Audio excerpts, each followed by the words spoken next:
Bom dia, pessoal. Bom dia, Suzana, Bruna.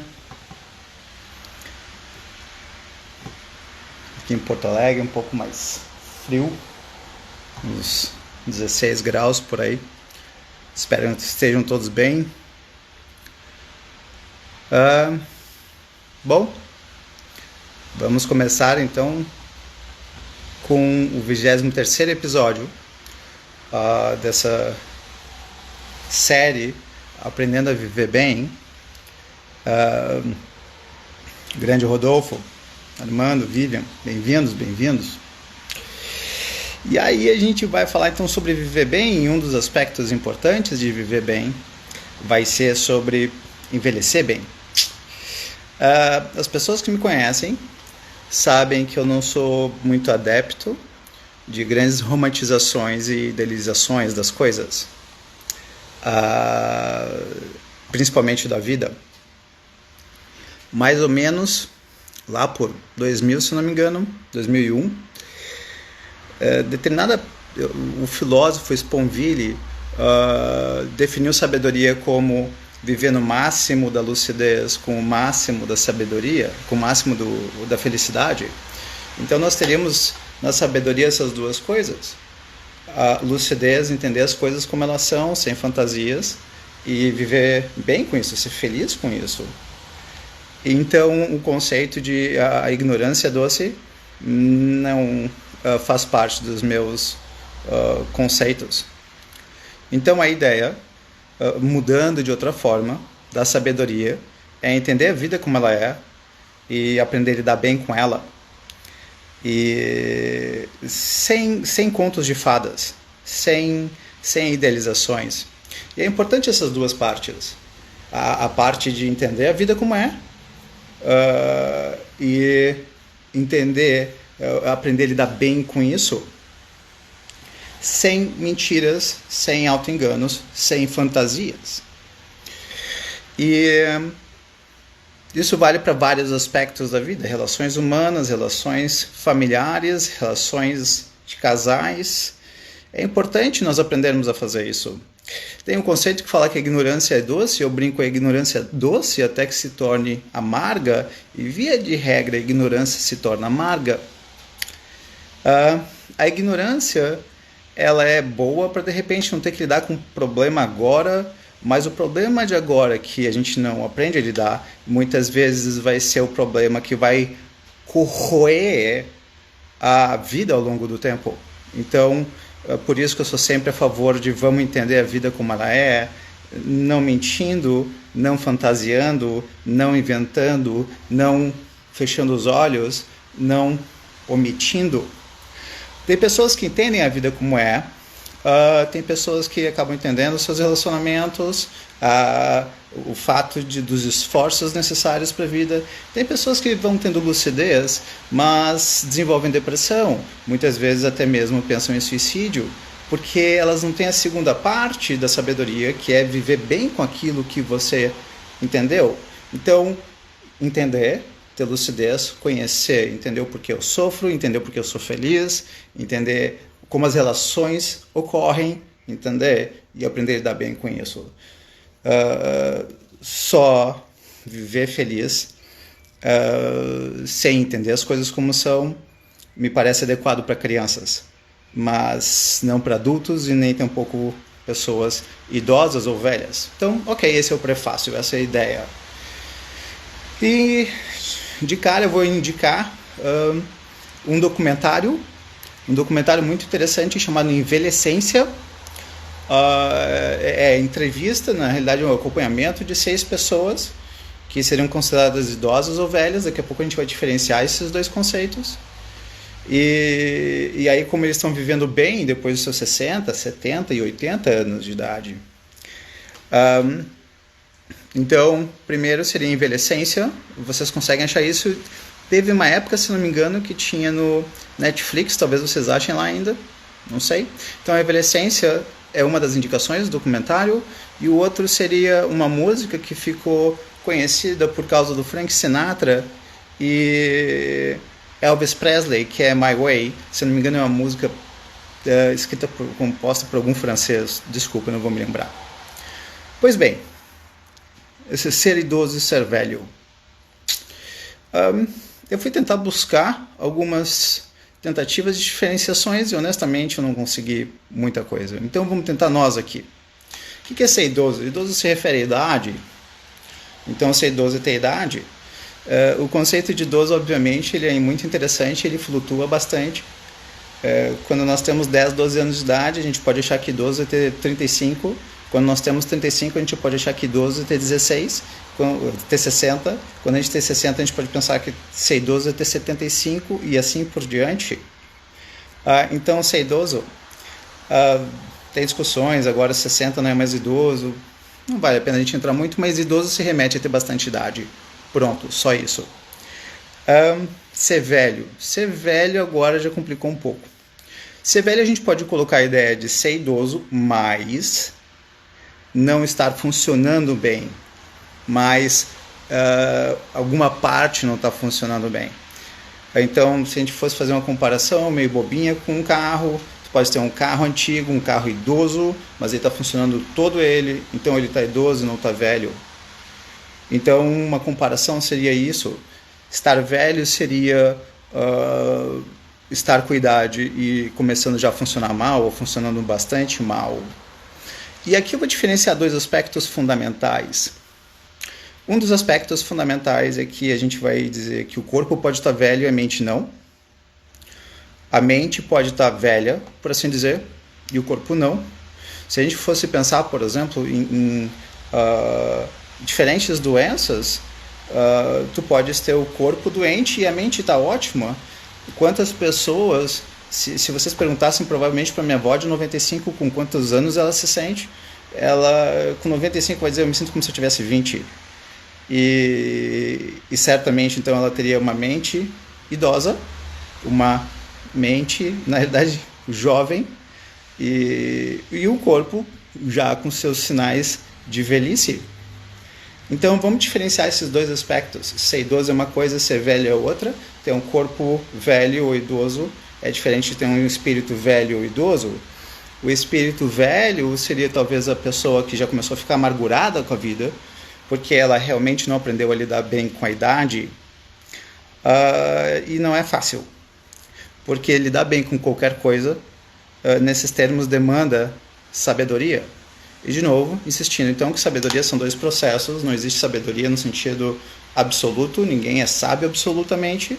A ideia de sabedoria vai ser, eu entendo a vida como é, eu entendo a minha velhice, eu entendo o fato de eu ser idoso e como lidar bem com isso.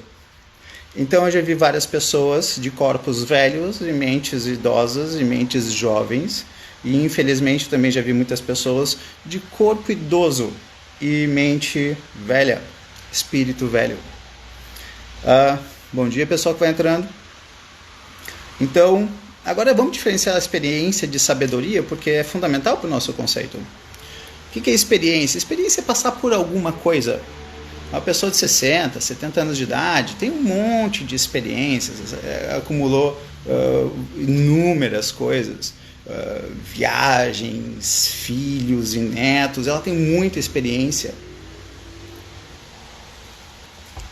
O que não significa que ela tenha sabedoria. Isso é muito importante a gente diferenciar, porque tu pode ter alguém com sabedoria, com mais sabedoria aos 30 do que alguém com 70 anos de idade.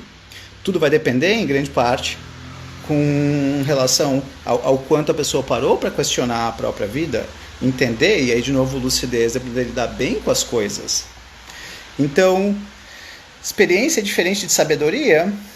Bom dia, pessoal, vai entrando. Experiência é diferente de sabedoria, porque sabedoria está implícito, está implícita a ideia de eu entendo as coisas como elas são, eu não invento, e eu lido bem com elas. Pessoas que fecham seus olhos, tapam seus ouvidos para não ter que lidar com a realidade, não dá para chamá-las de sábias. Elas podem ser até alegres, até felizes, mas não sábias. Então, envelhecer. Tem uma frase, se não me engano, colocada em Sêneca, que ele diz mais ou menos assim: para a pessoa sábia, nada que aconteça seja uma surpresa. Se a gente fosse pensar em termos de sabedoria, algumas pessoas vão ter o privilégio, a sorte, de conseguir ser idoso. Deixa eu agora só fazer uma colocação que não tem como não fazer.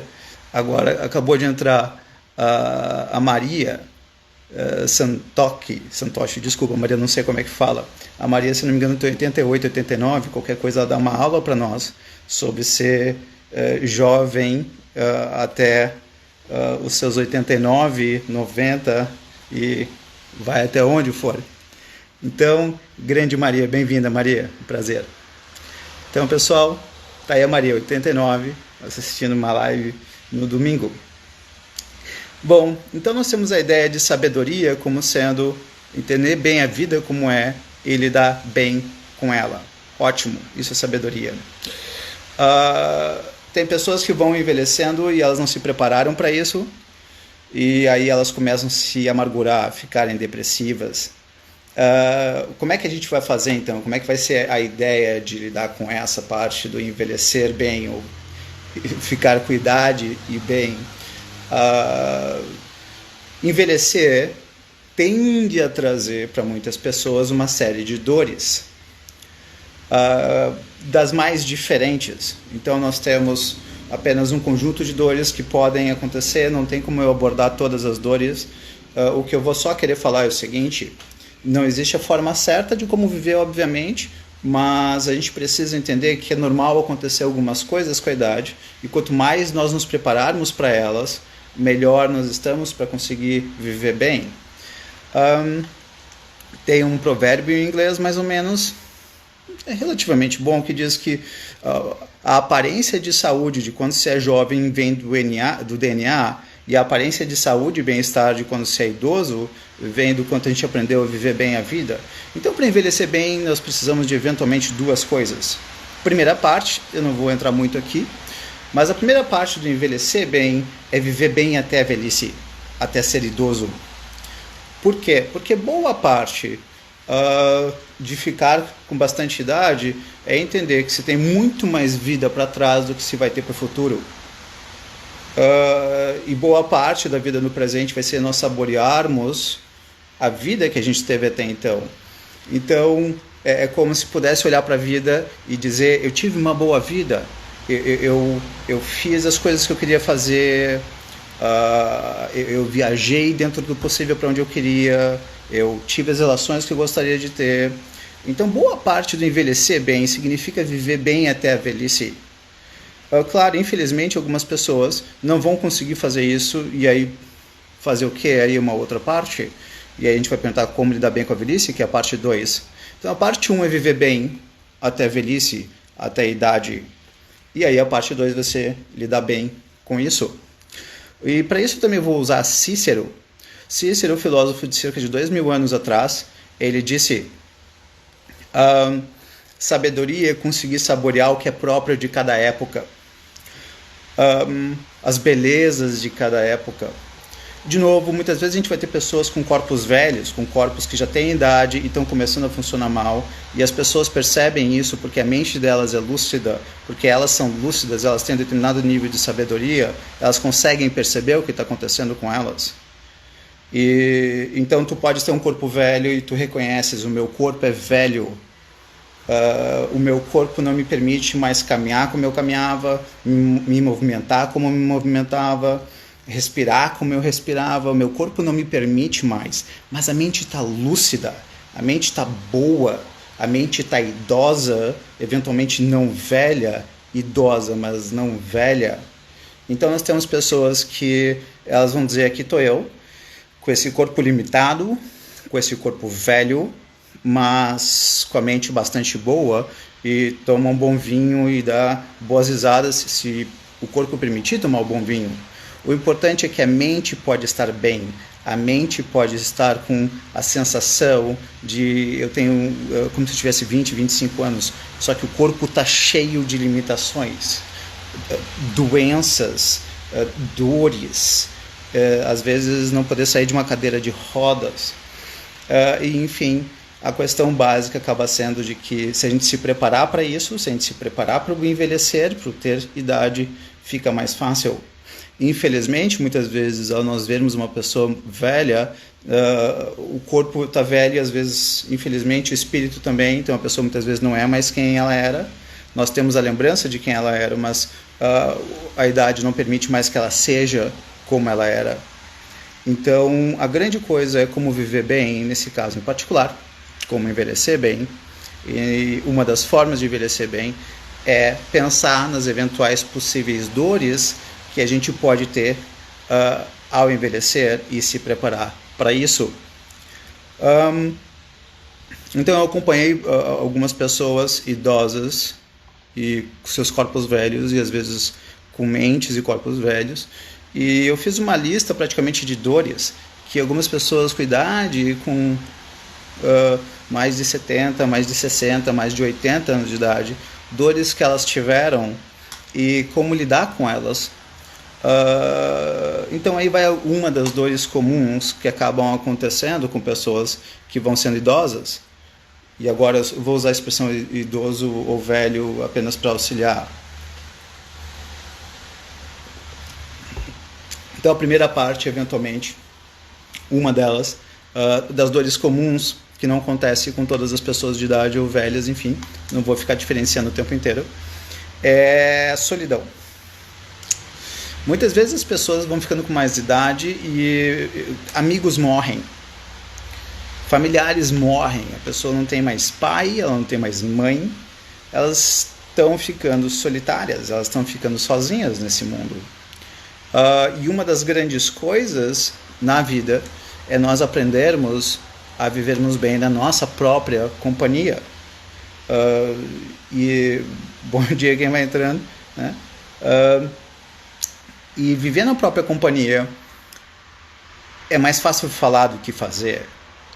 Hoje em dia nós temos, e por um lado eu acho isso maravilhoso, que é a possibilidade de um entretenimento dentro de casa que obviamente não existia há 20 anos, não existia. Que é a internet, que traz o mundo praticamente para dentro de casa. E isso pode ajudar bastante a viver bem, a curtir bem a vida. Nós temos a possibilidade de ver imagens 3D debaixo do mar. Existem as possibilidades de assistir filmes e seriados. Enfim, aprender a ficar bem sozinho. Essa parte que eu acabei de falar, ela se refere mais a distrações. Mas quando que a gente vive bem sozinho de fato? Quando as luzes se apagam. Quando as luzes se apagam e a gente coloca a cabeça no travesseiro, é quando a gente não se distrai mais.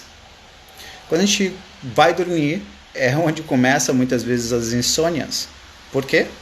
Porque é onde nossos monstrinhos, os nossos demônios aparecem.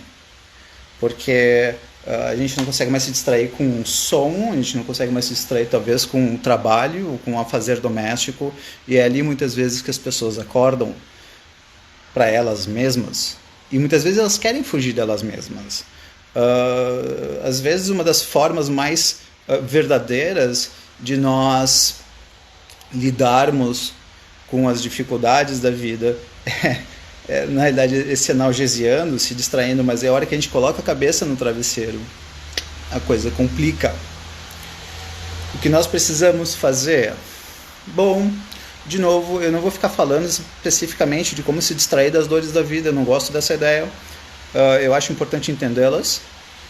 Tem um conceito muito interessante que diz da dor inútil e da dor útil. A dor inútil é aquela que... A dor inútil, tu já entendestes ela, tu já entendestes a causa dela, ela não precisa mais ficar ali.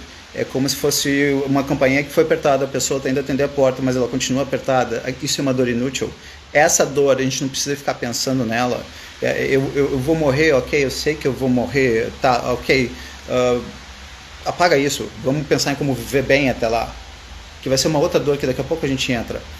Mas a grande questão acaba sendo a dor útil. Qual é a dor útil? É aquela que está doendo e a gente não entendeu ainda ela. Então a gente vai dormir, as luzes se apagam, a gente coloca a cabeça no travesseiro, a gente não consegue dormir. Bom, tá aí um momento para nós eventualmente pegarmos um papel, uma caneta, celular, como vocês preferirem, e aí escrever o que é que está passando na tua cabeça que está te provocando dores, o que é que está te incomodando. E aí a hora que a gente começa a entender isso, talvez comece a doer demais. A existência às vezes dói muito.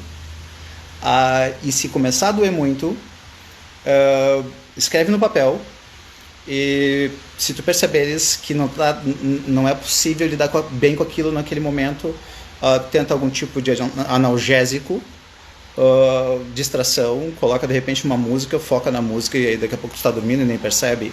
O importante muitas vezes acaba sendo nós entendermos as nossas dores. Entendendo as nossas dores, tendo lucidez frente às próprias dores, a gente pode criar a possibilidade de lidar bem com elas. Quando eu falo lidar bem com elas, aqui vai uma particularidade enorme, que é a seguinte: se eu entender que minhas dores, por exemplo, no casamento, no fato de que eu vou morrer, digamos que seja isso, e agora eu começo a conversar sobre um padre com isso, ou sobre um rabino, com algum sacerdote, a pessoa vai dar respostas no campo delas, de como lidar bem com isso. Então, eu estou com medo da morte, eu vou conversar com alguém que é espírita, a pessoa vai falar sobre a vida depois da morte. Se eu tiver problema no relacionamento, eu for conversar com um padre, ele vai ter as ideias dele, cristãs, católicas, enfim, de como lidar com o casamento. E não... Tá aí, a Karina aprendeu com a música clássica, é isso mesmo, é uma ótima forma de dormir. Então, a ideia acaba sendo aprender a lidar bem com a vida, não existe uma maneira, e eu não vou propor ideias de sacerdotes, porque eu deixo isso para eles. O que eu proponho é que nós aprendamos, que nós consigamos fazer o nosso manual de como viver. Toda religião é um manual de conduta de como viver. E todas elas vão dar respostas sobre como lidar com as diferentes dores. E para mim, cada um tem que fazer o seu. Não seguir especificamente nada nesse sentido. A grande ideia acaba sendo qual é então? Então, ok, eu entendo, eu tenho essas dores, eu estou envelhecendo. Aliás, interessante, a gente pode perguntar isso, né? Quando é que começa a velhice? Quando é que o corpo começa a envelhecer? Algumas pessoas chegam a colocar na hora que sai a menstruação. Eu gosto de usar o conceito de pele, talvez. A gente começa a envelhecer quando a nossa pele já não é mais como era. E lá pelos 20 e pouquinhos a gente já começa a ter uma pele diferente. Mas isso também não importa. A pergunta é como que nós vamos lidar com isso. Então, ok, eu sei que eu vou envelhecer. Ou às vezes eu sei, mas eu não quero pensar sobre isso. E muitas pessoas não vão pensar, elas vão se distrair a vida inteira delas mesmas. E aí quando chegar perto do fim, elas precisam acreditar numa vida depois dessas, porque essa foi tão mal conduzida que eventualmente é bom ter uma vida depois dessa. Então, envelhecer. Então, envelhecer, agora falando no contexto geral, alguns vão dizer que vem depois de 60, 65, 70, 75, não me importa. O que importa é que vem com eventuais prováveis dores. A pergunta é quanto que a gente sabe lidar com essas dores. Essa é a grande pergunta. O quanto eu consigo entender minhas dores, o quanto eu sei lidar bem com as minhas dores.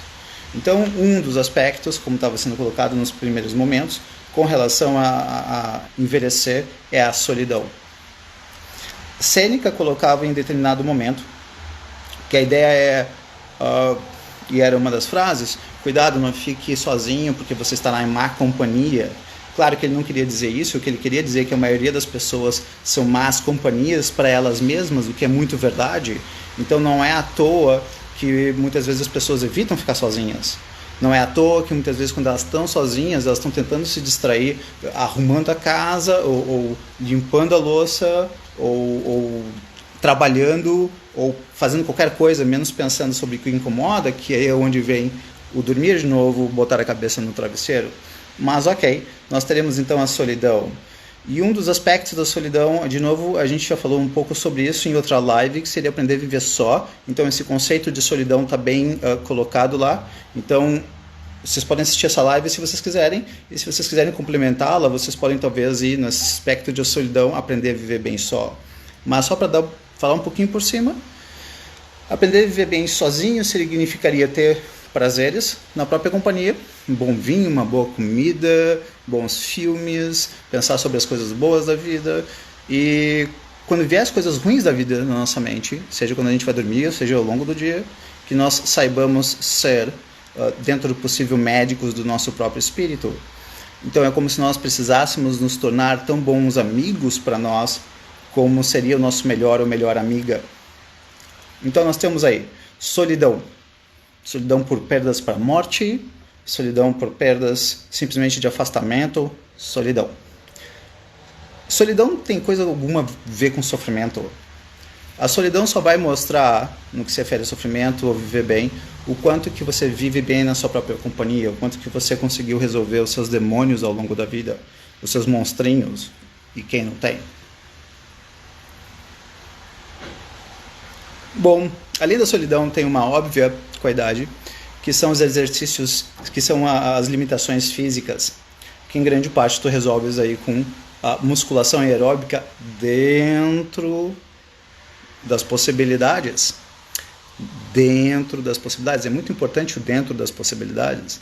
Tem pessoas que vão ficando velhas e não vão mais poder caminhar do jeito que caminhavam. Tem pessoas que vão ficando velhas e não vão mais poder, na realidade, nem caminhar. A pergunta é o como que tu vais lidar bem com isso. O conceito de adaptabilidade é muito importante. Tu tentares, na velhice, curtir a vida da mesma maneira como tu curtias na adolescência, no que se refere à movimentação, é tolo. Não dá certo. É sofrimento. A ideia é nós irmos nos adaptando a cada época ao corpo e dentro do que o corpo nos permite fazer. Muita parte dos nossos sofrimentos é que nós tentamos tirar o sabor ou o prazer daquilo que não é mais possível. Não dá mais. É como uma pessoa que diz: eu só sabia curtir a vida ao correr, então agora que eu não consigo correr porque eu estou com um problema na perna ou no pé, minha vida perdeu sentido. Ora, isso não ajuda muito. Então a ideia acaba sendo, vamos aproveitar, vamos cuidar do corpo dentro do possível. Musculação é extremamente importante, porque muitas vezes não é tanto a parte aeróbica que vai atrapalhar, mas sim levantar o próprio corpo, se movimentar, carregar coisas que daqui a pouco carregou de maneira errada, deu dores. Então musculação é aeróbica, exercícios físicos. Pessoal, claro que tudo isso tem muita correlação também com DNA, tá? Tem pessoas que têm um DNA maravilhoso que envelhecer para elas, o corpo ficar mais velho vai ser tranquilo, e para outras elas vão precisar se esforçar mais. Então exercícios físicos para deixar o corpo menos velho, idoso, mas o menos velho possível, sabendo dentro do possível também se adaptar à situação. Exercícios mentais. O que eu quero dizer com exercícios mentais? Algumas das maiores colocações sobre demência senil ou Alzheimer, ou variações desse tom, eles colocam que não existe prevenção exatamente, mas a ideia básica é de que atividades mentais elas tendem a evitar ou deixar para mais tarde esses problemas. Então, quando eu falo de exercícios mentais, não é exatamente fazer a mesma coisa todos os dias. Tem gente que fala assim para mim: Bárbara, então eu vou fazer tabuada todos os dias e isso vai ser ok.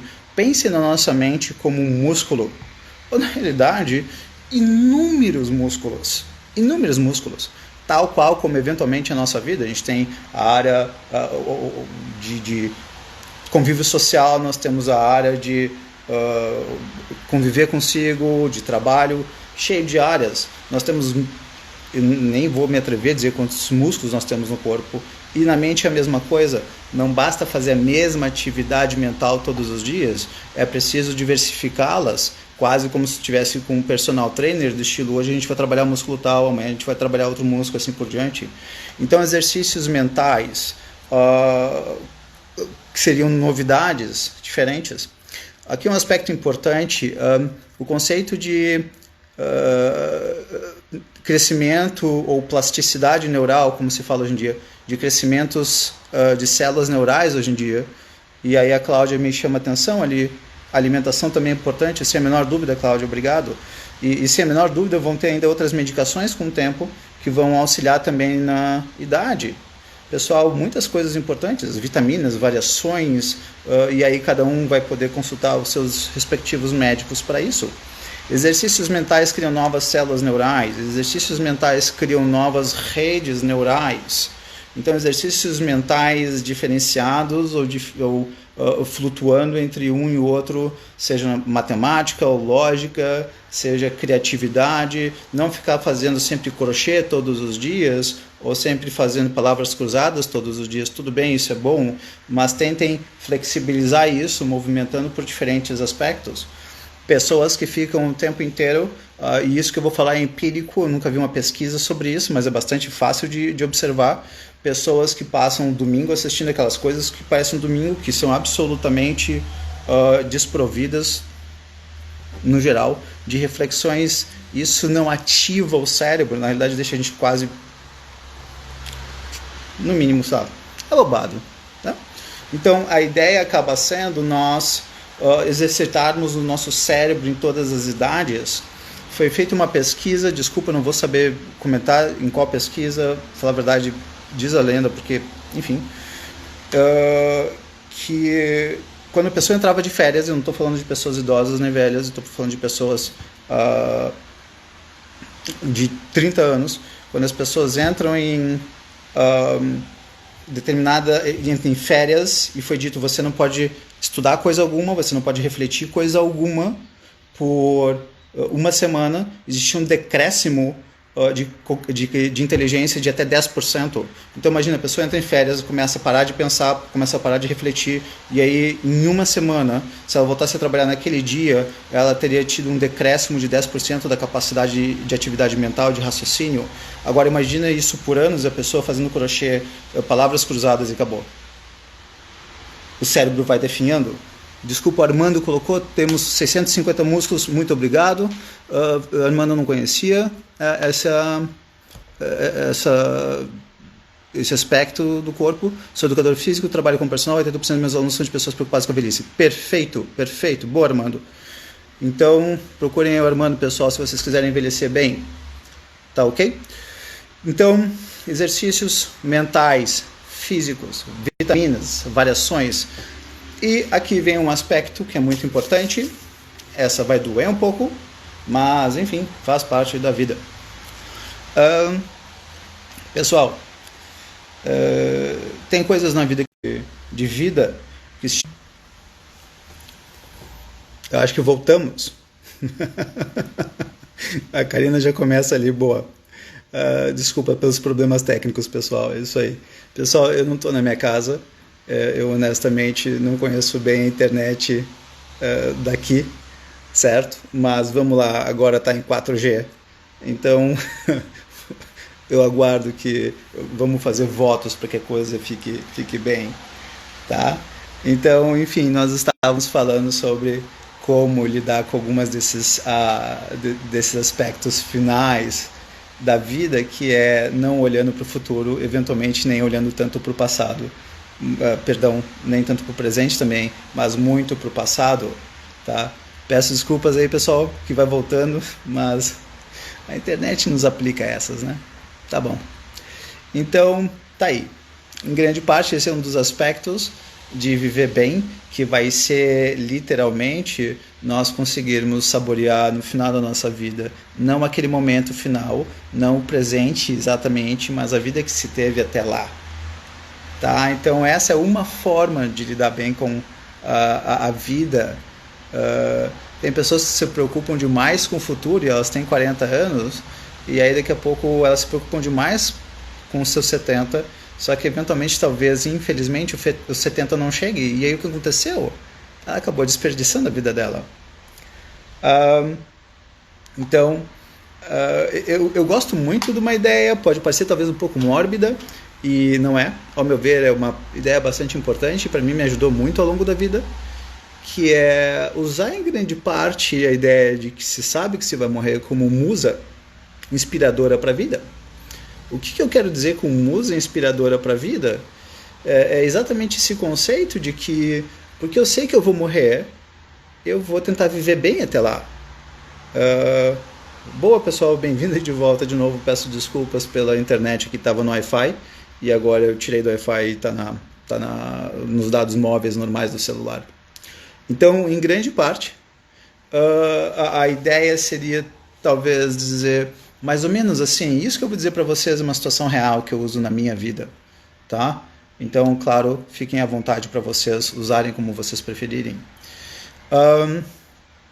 Para mim, eu tenho na realidade apenas grande medo, que é chegar no final da minha vida e simplesmente olhar para ela e dizer, fiz mau uso dela. Então, justamente para evitar isso, justamente para não dizer isso para mim no final da minha vida, eu vou tentar justamente viver bem até lá. Porque a gente consegue praticamente resolver todos os problemas da vida com suas devidas proporções, mas tem um que de fato é muito complicado, que é ter desperdiçado tempo, ter desperdiçado vida. Esse é mais difícil porque não tem volta. Então vamos lá, Fernando coloca que reflitamos sobre nossa vida presente para que possamos vivenciá-la de forma feliz, porque futuramente não nos arrependamos da vida vivida. É exatamente isso, Fernanda. Na realidade, claro, a gente sempre vai ter arrependimentos, a gente sempre vai pensar em coisas que nós gostaríamos de ter feito diferentemente, porque, enfim, a gente comete alguns erros, infelizmente, e as pessoas que têm zero de arrependimento tendem a ser psicopatas. Quantas vezes a gente não acaba fazendo bobagens com pessoas que nós adoraríamos não ter feito? Essas daquelas taças de vinho, se der bobeira, tu coloca a garrafa inteira. Pois bem, um dos grandes sabores aí da vida. Então a grande pergunta acaba sendo, nesses termos, de que maneira a gente pode usar o fim ou a morte para ser uma inspiração para a vida. Sabendo eu que eu vou morrer, não sei se daqui a 1 mês, 6 meses, 2 anos, 5 anos, velho ou não, com idade ou não, o que é que eu posso fazer para viver bem hoje? A princípio, Montaigne, no século XVI, XVII, ele propôs uma ideia. E a ideia era dormir num quarto cuja janela tivesse vista para o cemitério. Tá bom, honestamente não precisava ir tão longe, Montaigne. Mas o que ele queria com isso? O que ele queria com isso era dizer que, por saber que você um dia não vai mais viver, viva bem até lá. Esse é o conceito básico. Então, tem pessoas que só começam a pensar nisso perto dos seus fins. E, ok, nada contra pensar nisso perto dos fins, mas se vocês puderem usar isso hoje com 20, 30, 40, 50 anos, melhor ainda. Porque muitas das grandes decisões da nossa vida que nós formos tomar, como já diria Patrick Swayze no filme Matador de Aluguel, antes de melhorar, piora. Essa é uma regra. Antes de melhorar, piora. E se nós não estivermos prontos para essa piora, nós nunca tomaremos as decisões necessárias. Se nós fôssemos pensar em 2 grandes alimentos que nós temos na vida, eles seriam eventualmente aí o trabalho e relacionamentos. Então, se o trabalho estiver ruim e tu ficares com ele até o final da vida, 20, 30, 40, 50 anos, a tendência é que tu não vais ter orgulho, não vai gostar de lembrar dele, o mesmo com relacionamentos. Eu brinco no geral que as pessoas, de uma maneira quase meio que de maioria global, as pessoas não vivem pouco tempo. É muito curioso como o ser humano costuma dizer que vive pouco. Ora, a média de vida hoje deve estar batendo quase 80 anos. Era 76 há algum tempo, vai depender de cada um, enfim. Quase 80 anos. Por que o ser humano diz que vive mal se ele vive uma média de 80 anos? Mais. Porque, no geral, ele não vive pouco, ele vive mal. E é porque ele vive mal que ele tem a impressão que ele viveu pouco. Se ele tivesse vivido bem, ele não teria a impressão que ele teria vivido pouco. Ou que a vida seria curta. A grande ideia acaba sendo que, para nós termos muitas vezes a sensação de que nós vivemos bastante, é viver bem. Eu já vi pessoas que viveram muito mais até os seus 60, 65 do que pessoas que morreram com 95. Tem religião que estraga essa reflexão, tirando essa reflexão das pessoas para acreditar em outro paraíso, assim. Se não me engano, e aí a Karina colocando, se eu não me engano, Vinícius de Moraes disse mais ou menos assim: com medo da vida mata-se a vida, a morte. Isso, se não me engano é isso. Com medo da vida mata-se a morte. Por quê? Eu preciso de uma vida depois dessa para eu ter a sensação de que eu vivi bem. Tá? Então, tá aí. Essa é mais uma das formas de como... Uma das possíveis dores do envelhecer, que é saber que a morte está mais perto. Se possível usem-na como uma inspiração para a vida. E esse é um dos aspectos. Então, alimentando-se também do passado. Fundamental isso. E as pessoas vão ficando muitas vezes mais velhas. E aí as coisas começam a complicar. Agora vamos falar de uma outra parte que, de novo, não é exatamente das mais fáceis, mas, enfim, é necessário. As pessoas vão ficando velhas, seus corpos muitas vezes mais velhos, vão pensar em alguém de 70, 75, 80, 85, 90 anos, e elas vão começando a precisar de cuidadores, de cuidadoras. E muitas vezes, obrigado Armando, com medo da morte mata-se a vida. Exato. Aí a gente já está invertendo, muitas vezes a pessoa fica pensando tanto na morte que ela deixa de viver a própria vida. E tem pessoas que têm tanto medo de viver a própria vida que vivem mal, porque não enfrentam as diferentes dificuldades, e aí elas vão precisar de uma vida depois dessa. Então, com medo de enfrentar os desafios da vida, mata-se a morte. Então, brincando aí com a ideia, Armando. Obrigado. Então, a ideia fica muitas vezes cuidadores, pessoas que vão precisar eventualmente de cuidadores. Tem pessoas que chegam para mim com fobia de envelhecer, porque elas têm fobia de precisar de cuidadores, elas têm fobia de não conseguir mais serem independentes. E aí é onde a gente precisa se preparar para isso dentro do possível. Basicamente, aí duas formas ou três formas seria se preparar para ir para uma clínica nos Estados Unidos. Isso é bem mais desenvolvido do que no Brasil.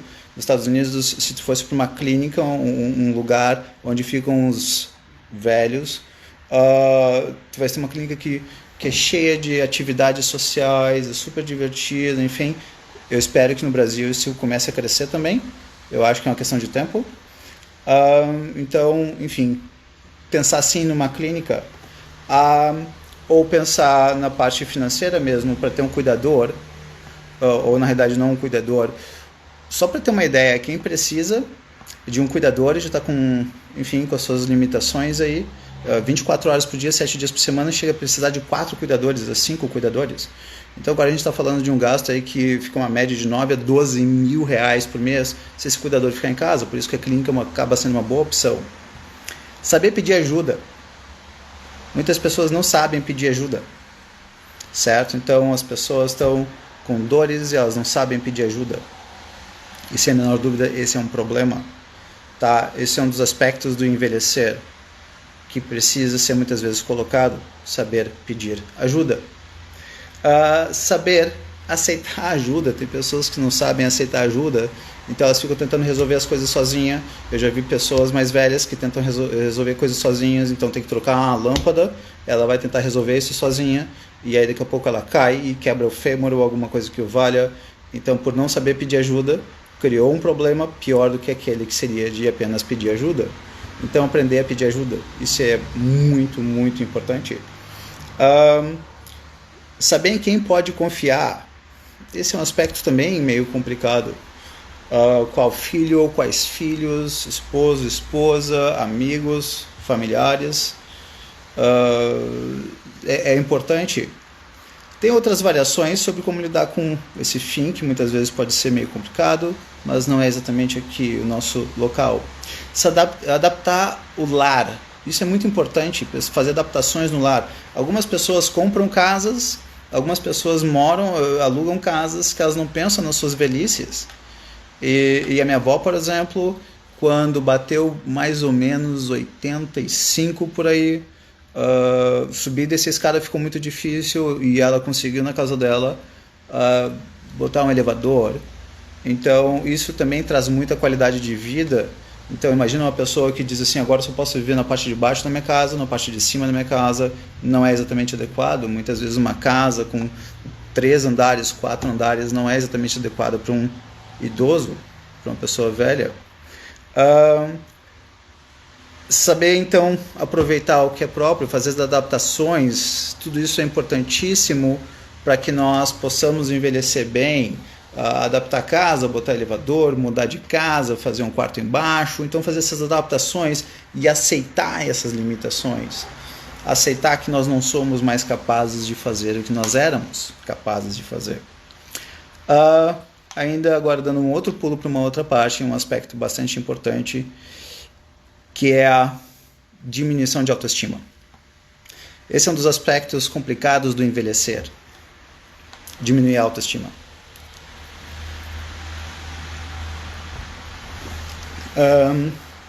Quando a gente fala de diminuir a autoestima e envelhecer, aí a gente está falando eventualmente mais do campo mais de estética mesmo. Não apenas, mas também. Estética. A estética, em termos de idade, é sempre cruel. Não adianta, o nosso conceito básico de estética é que o jovem magro é o conceito de referência. Então, quanto menos magro e quanto mais idade nós tivermos, menos bonitos, menos atraentes nós somos. E isso é colocado de uma maneira geral. E aí eu posso brincar e usar ainda o conceito de Cícero dizendo aproveite o que é próprio de cada idade. Não seria exatamente, talvez, muito interessante uma mulher de 85 anos de idade, como eu já presenciei, que fica se maquiando e se cuidando por cerca de 3 horas para então conviver com a família. Tudo bem, podia fazer bem para ela nesse sentido, mas ela estaria desperdiçando um tempo importante para ficar com algo que para ela naquele momento parecia ser mais importante. Então, o que é próprio da idade? O meu avô costumava dizer que depois dos 70 todo mundo é filósofo. 75. Definitivamente ele estava errado. Tem pessoas que vão ficando mais velhas e elas vão ficando mais amargas. Então elas não estão mais sábias. Está mais sábia a pessoa que entendeu melhor o mundo. Está mais sábia a pessoa que está aprendendo a lidar melhor com o mundo. Então boa parte desse lidar melhor, desse entender melhor é que vai trazer essa sabedoria. E é importante nós conseguirmos, em grande parte, nessa sabedoria, conseguir admitir que a gente eventualmente não vai mais ser atraente fisicamente e que, de repente, o máximo que a gente pode fazer, que não deixa de ser extremamente importante, é aumentar a nossa capacidade, nossa sabedoria, nossa compreensão de vida. Isso é fundamental. Pense na seguinte situação, para mim fez um exemplo, fez muito sentido. Eu tinha um grande amigo, e ele morreu em dezembro de 2006. Ele tinha 68 anos de idade quando ele morreu. Eu saí com ele no domingo e estávamos eu, ele e o irmão dele chegou depois. E ele era uma das poucas pessoas que toda vez que eu me reunia com ele eu tinha a mesma sensação. Eu conversava com ele, nós conversávamos por horas. E quando eu me levantava para ir embora, porque geralmente eu ia na casa dele, ou nós íamos a algum boteco, enfim, quando eu me levantava, a sensação é de que eu tinha literalmente me alimentado espiritualmente, no sentido de que eu teria aprendido muitas coisas com ele, eu teria me sentido alimentado. E talvez essa seja a maior possibilidade ou capacidade ou habilidade do envelhecer, uma sabedoria de viver mais leve, com menos monstros, com mais felicidade. Sim, o fim está mais perto, mas na medida em que a gente conseguir ter vivido bem até lá e conseguindo viver bem aquele momento, talvez nós nos tornemos eventualmente uma pessoa muito mais atraente, não pela nossa parte física, isso é mais próprio da juventude, mas sim porque a conversa alimenta, estar com aquela pessoa alimenta. Quantas pessoas vocês conseguem dizer assim, eu adoro sentar e conversar com essa pessoa por horas? Quando que a gente consegue fazer isso? E talvez essa seria, ao meu ver, a maior virtude do envelhecer, pelo menos corporalmente, não mentalmente, seria nós podermos sentar com alguém e essa pessoa é mais sábia e conversar com ela é sempre uma fonte de alimento. E talvez nesse sentido, o que eu possa talvez colocar como sendo importantíssimo é que, usando o conceito de Cícero, de faz parte da sabedoria aproveitar o que é próprio de cada idade, sabedoria é mais próprio de quem é idoso do que quem é jovem. E aí Rodolfo coloca, quando as pessoas estão próximas da morte por uma doença, geralmente elas mudam a visão da vida e parece que ganham uma sabedoria. Isso faz sentido. Rodolfo, a tua pergunta é excelente. Nietzsche colocava, parcialmente corretamente, que é no sofrimento que as pessoas crescem. Então, ao se deparar com o fim da vida, a pessoa começaria a pensar sobre a vida, ela repriorizaria a sua vida e, com base nisso, algumas coisas ganhariam um valor que antes não tinham. E ok, isso é verdade, muitas vezes as pessoas só vão parar para pensar sobre as suas vidas quando elas estiverem perto do fim, ou quando acontecer alguma coisa muito grave. Então, nesse sentido, a pessoa perto da morte, ela pode, não exatamente ganhar, porque isso não vem exatamente de algum lugar. Essa ideia vem muito mais do me deparei com um problema, me deparei com a morte, agora eu vou entender melhor a vida e vou aprender a valorizar melhor a vida, vou aprender a valorizar mais o que é digno de tal. Então, não seria exatamente um ganho de sabedoria, o conceito seria exatamente esse. Se não me engano, Nietzsche colocou mais ou menos assim: o sofrimento é o campo de treinamento para a superação de si mesma ou de si mesmo. Então, o sofrimento, muitas vezes, para eu finalizar o sofrimento, eu começo a pensar sobre a vida, e aí é onde eu cresço. Só que isso é parte da verdade. Isso é apenas parte da verdade. A dor é a nossa maior fonte, muitas vezes, de sabedoria, porque é quando a gente para pensar sobre a vida. Não sempre, mas alguns. Alguns vão fazer mudanças frente à morte, que vão durar por 1 mês, 2 semanas, 2 meses, depois elas voltam para o mesmo sistema que elas estavam 3 meses antes disso. E outras pessoas não, outras pessoas vão mudar. Pois bem, então nesse sentido, a dor, ou nesse caso o medo da morte, pode ser uma inspiração para a pessoa viver melhor. Então isso sim acontece, sem a menor dúvida. Só que o outro lado da moeda, e a Karina coloca, sim, outros vão negar a morte sem a menor dúvida, tem pessoas que vão continuar sem querer lidar com isso, não vou pensar nisso, ou de repente agora eu vou mais em determinados cultos e vou acreditar mais numa vida depois dessa e não vou parar tanto para pensar sobre essa vida. Então, essa é uma forma de lidar bem com a vida. A outra e essa aqui é muito importante, menos colocada. O que é que nos leva a crescer? A dor? Não, é a nossa reflexão sobre a dor. O que é que nos leva a crescer? É a reflexão, é a compreensão, é a lucidez e aprender a lidar bem com isso. Só que a gente pode fazer isso também com prazeres, com felicidades. Perguntem-se, quando eu estou bem, quando eu estive bem, o que é que estava acontecendo para eu viver bem? O que é que eu fiz para viver bem? Dessas coisas que eu estava vivendo de bem, de prazer, de felicidade, quantas eram por minha causa? Quantas eram porque me deram, que me foi presente? Muitas pessoas podem dizer, nossa, eu tenho um ótimo relacionamento, eu tenho um ótimo trabalho, e as pessoas dizem, nossa, que legal, e como que você descobriu isso? Porque eu me conhecia. Então, conhecer a fonte da própria felicidade, conhecer a fonte dos próprios prazeres, é uma ótima forma de crescer também na vida. Mas, no geral, as pessoas não pensam sobre isso. No geral, elas ficam bem, e aí tu perguntas por que elas estão bem, elas não sabem dizer. Elas falam, eu amo fulano, tu perguntas por que tu amas, ela também não sabe dizer. O que significa que se acabar o amor, ela também não vai saber dizer por quê.